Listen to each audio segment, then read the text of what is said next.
अस्सलामु अलैकुम वरहमतुल्लाहि ताला वबरकातुहू। एक सवाल ये आया है कि क्या ज़कात अदा करने के लिए, ज़कात का माल देने के लिए सामने वाले को ये कहना ज़रूरी है कि ये ज़कात का माल है?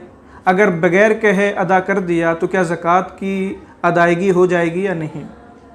देखिए, ज़कात का माल अदा करने के लिए ये कहना कि ये ज़कात का माल है बिल्कुल भी ज़रूरी नहीं है, बल्कि सिर्फ़ ज़कात की नीयत काफ़ी है। लिहाजा अगर किसी ने ये कहकर कि मैं तुम्हें कर्ज़ देता हूँ या मैं तुम्हें तोहफ़ा देता हूँ, ये कहकर किसी ने ज़कात अदा की तो उसकी ज़कात अदा हो जाएगी।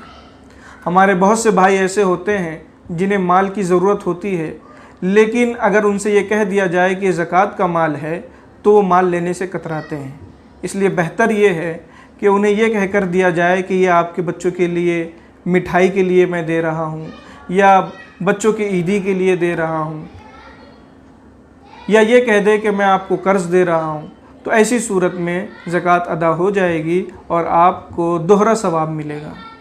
एक तो ये कि आपने अपना एक फ़र्ज़ अदा कर दिया, और दूसरा सवाब ये कि आपने अपने एक मुसलमान भाई को रुस्वा होने से बचा लिया।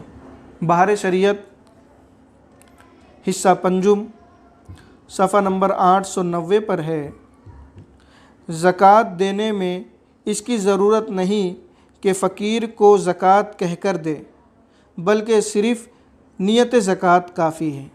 यहाँ तक कि अगर हिबा या कर्ज़ कहकर दे और नियत ज़कात की हो, अदा हो गई।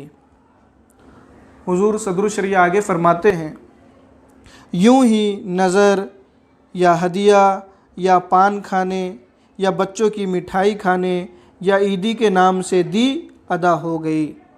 बाज़ मोहताज ज़रूरतमंद ज़कात का रुपया नहीं लेना चाहते, उन्हें ज़कात कहकर दिया जाएगा तो नहीं लेंगे, लिहाजा ज़कात का लफ्ज़ ना कहें।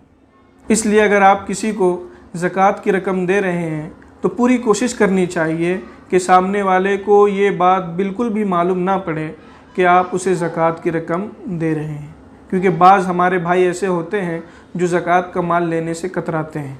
अस्सलामु अलैकुम वरहमतुल्लाहि ताला वबरकातुहू।